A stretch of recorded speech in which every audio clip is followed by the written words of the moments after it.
This is Dr. Paul McKinney, and I'm going to be giving you a brief update on coronavirus, infectious disease 19, the new disease name, and the disease itself caused by the SARS coronavirus 2, officially designated. We're going to give you an update as of the data provided by CDC for the week of March 2nd. Countries with confirmed COVID-19 infection, this is on the CDC website, but as per the World Health Organization today on March 5th, 2020, you can see most of the world map now is becoming dark, indicating areas of infection having been confirmed. Asia is fairly solid except for the most central part.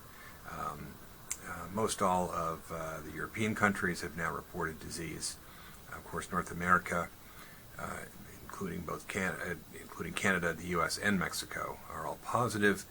Several countries in South America, so areas currently free of disease, as far as we know, include fairly remote sites like Greenland, of course, the continent of Antarctica, and much of Central Africa and Southern Africa, again, so far as we know at this time.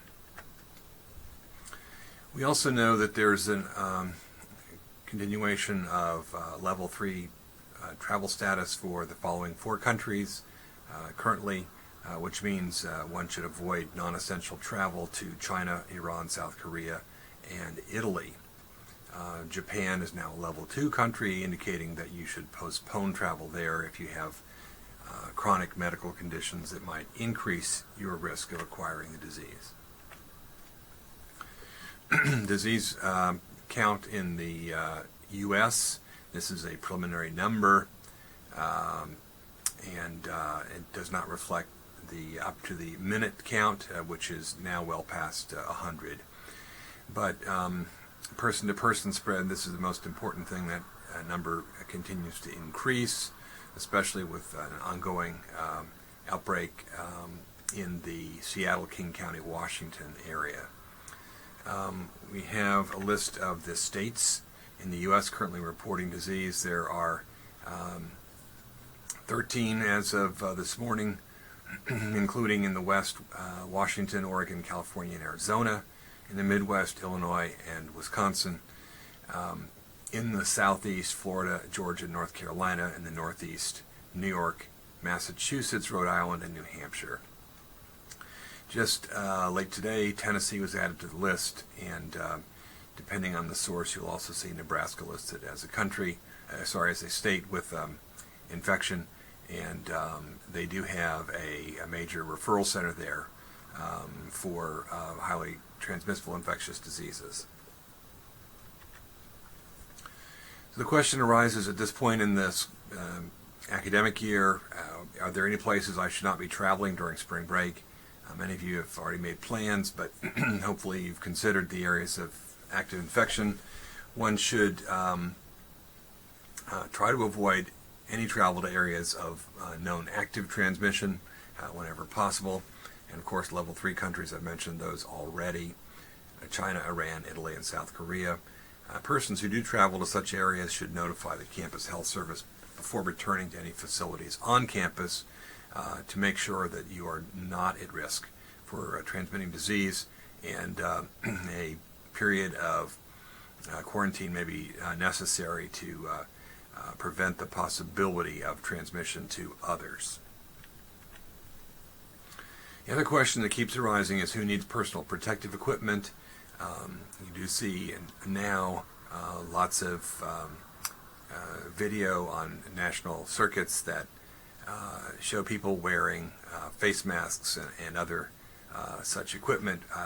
The recommendation is very strong now that patients with confirmed or suspected coronavirus infection should wear a face mask, that healthcare personnel should wear a variety of protection, including face shields, N95 respirators, which is a very special kind of mask, gowns and gloves when caring for SARS coronavirus 2 infected patients.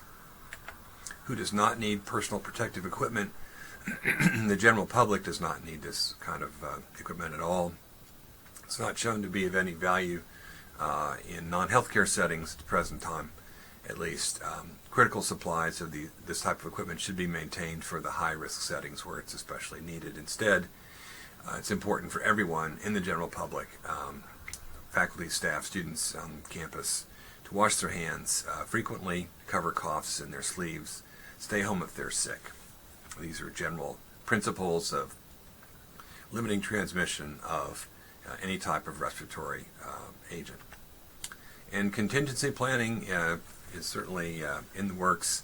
You should follow the U of L continuity of instruction guidelines, which are on the university's website, which has to do with continuing instruction in coursework should there be a hiatus declared by the university in the future. Of course, this has not happened. We don't foresee it happening in the immediate future, but it could happen at some point. Also have essential supplies in case of emergency. If you're on medication, try to have a 30-day supply of medication at least. If you're on a special diet, try to have any essential foods that you need in a good supply. Of course, have plenty of soap, hand sanitizer, and surface disinfectants for use in the home setting, and hand sanitizer for use in any areas outside the home. And again, masks are not one of these essential items. You should stay in touch with both the U of L and Metro Health Department updates as well for future information. The U of L is preparing. As of this moment, we have a task force that meets on a regular basis for review of current activity and preparation for any future eventuality. A major surveillance project is planned for the community of Louisville, and one should look for any announcements about special seminars upcoming, because some will be appearing soon, probably right after spring break, as students return to class during the week of March 16th. Finally, we do have a number of resources that are available. Most of these are most easily found at the CDC website, which is listed here on the screen. But information about what you need to know about the virus, what to do if you are sick with suspected viral disease, how to stop the spread of germs, how to share facts about COVID-19, and then information for travel. So please make use of these resources and follow the CDC website for major guidance, as well as the university's website for local guidance.